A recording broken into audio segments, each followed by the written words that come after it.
Hi, everybody. It's Charlie Potter here. I'm the coordinator for National History Day China. And this is a series of short screencasts about joining us as a judge this year. We really appreciate you tuning into this and volunteering to be a judge for us in 2022. Little introduction. I'm a history and geography teacher here at Concordia International School, Shanghai. And our school has been the host and the coordinator of National History Day in China since 2008. And I think I'm the third coordinator. I've been doing it since 2019. So let's jump in. Why National History Day? It's a lot of work for the kids. It's a big project to organize, but we think it's hugely beneficial for the students. It's a chance for them to engage with historical topics in a way that's much more like project-based learning than is typical in the curriculum for a history class. Students get to choose their own topics. They can go pretty modern into the late 20th century. They can go early 20th century. Those are probably the two most popular time periods. But I've seen projects going all the way back into the ancient world. So kids can really pursue something that they're interested in. They can do topics from Europe, America, Africa. Because we're NHD China, we tend to get a lot of topics that have a regional flavor to them, whether it's Korean history or Shanghai history or other topics like that. Okay, let's jump in a little bit so we can take a look at the ways that you're going to be judging. First off, you're going to be assigned to a group in one of 5 categories. Digitally, we're doing papers this year. It's not part of the in-person event. We just receive the papers digitally, judge them digitally, and announce the results that way. You might be in either an individual or group website judging group, and the same for documentaries. Maybe it's an individual student who did it, or maybe it's a group who produced that documentary. The other 2 categories, performances and exhibits, we are doing in person on Concordia's campus. So nothing digital. Judges that are doing that simply come to our campus on March 19th, get a little orientation similar to what I'm presenting to you here. You'll judge with a group live and in person, and we'll have an awards assembly that day for announcing results for all the events. I think probably my biggest message for new people judging is to try to approach this with empathy. I don't know if you remember yourself when you were a 9th grader or a 10th grader or an 11th grader, but I certainly never was asked to do something this elaborate and this in-depth. So I'd like us to start with that orientation and realize that students have done a ton of research. In my class, we introduce it in September. We start researching October and November and all the way into December. And then in January, start the process of, okay, what really is your historical argument? What's your best analysis? Now let's create that into one of the projects. And now that we're into February, we're ready for the competition to begin. I think, it's good for us to be thinking about what the end game here is. Sure, we are trying to find the winners, the first place, the second place, special awards, and that sort of thing. So we are being critical, and we're making distinctions between really great projects from the just okay projects. But I also think all students should be leaving their experience with National History Day, first off, being proud of themselves for doing this kind of work, but also realizing this is a stepping stone in their educations. We want them to love history. We want them to feel like they learned something about the research process that they can take into another project at school. So please try to keep, the real end goals in mind, not just the competition. So where are we in the process? So we are if you see the bottom line here, we're about to start the China contest round 1, and that's going to go through March 1st. So we've got all these papers, websites, and documentaries. We're going to divide them up into judging groups of 3 people, and you will evaluate, give some feedback, and then designate who's the first place and the second place coming out of your group. Those 2 will advance to the NHD China finals round, which will be early March. Basically, I think it's March 4th through the 13th. And then those people who get first and second place can advance to the World Finals in just outside of Washington, D.C. in College Park, Maryland. They were looking like they were going to be an in-person contest this year for the first time in a few, but the pandemic, Omicron, got to them, and they announced that they're going to be online as well. So that's kind of how things work.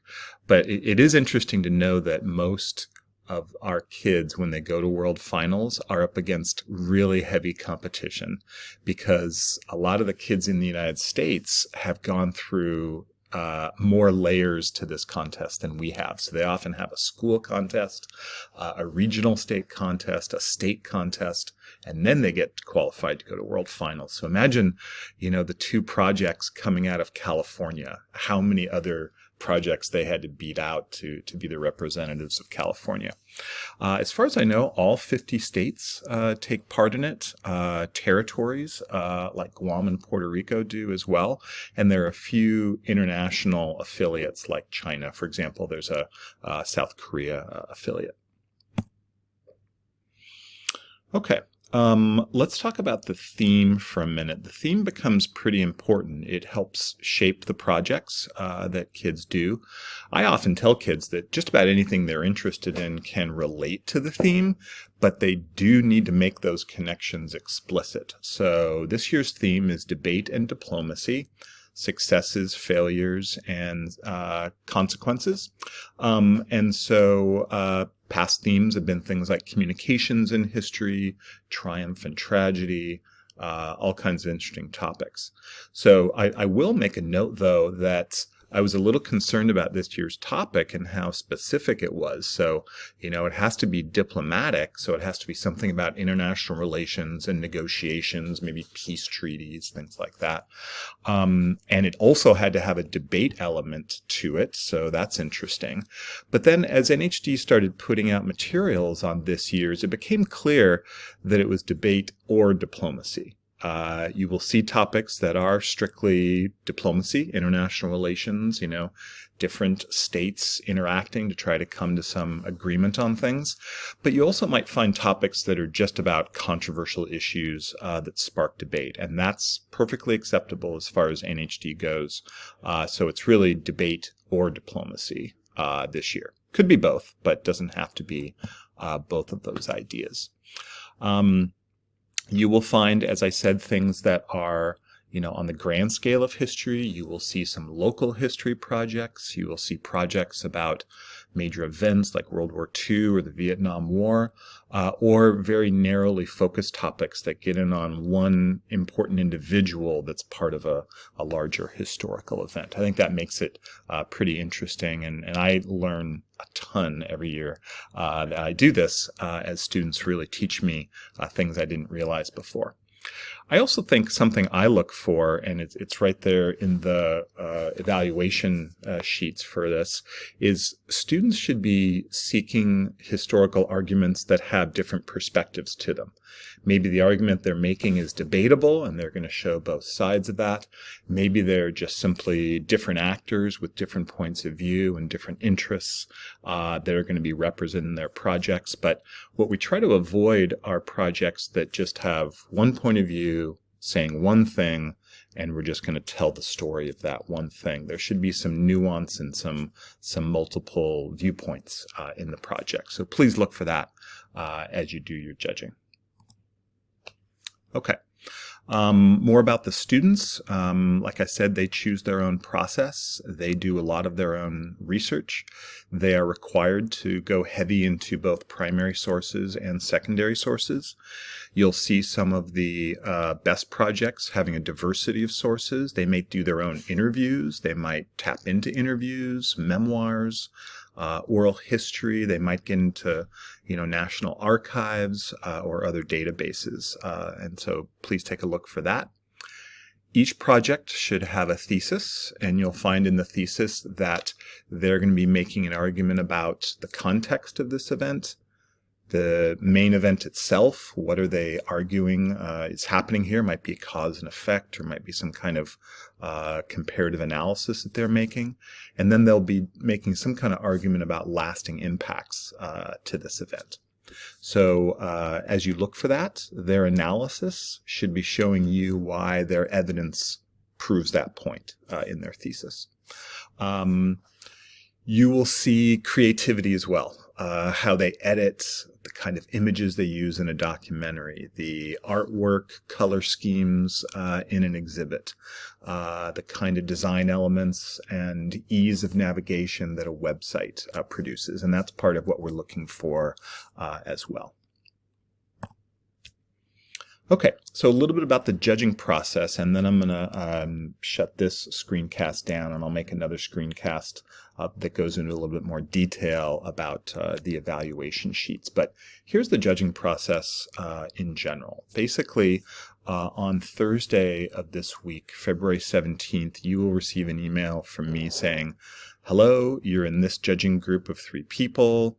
I'll introduce the 3 people, who they are, and I'll say you're in one of these categories, whether it's websites, docs, or papers, and here are 5, 6, or 7 projects with the links all there for you. So your job is to first work individually. So you will take the score sheets, the evaluation sheets, you'll look through those projects, and you will make comments, tick some boxes, excellent, superior, that sort of thing. And then you will let your group know, hey, I'm ready to chat about this. And it might be simple. You might all have the same, first, second, third, fourth ranking. You might agree a lot on the things that are strengths and areas of, improvement that need to be made. You're lucky when that happens. That's great. It makes the process really easy. But in my experience, there's some disagreements, My 1 and 2 are someone else's 2 and 3, and they think another project is number 1. So now we gotta have some back and forth, and let's talk to each other about why we think so.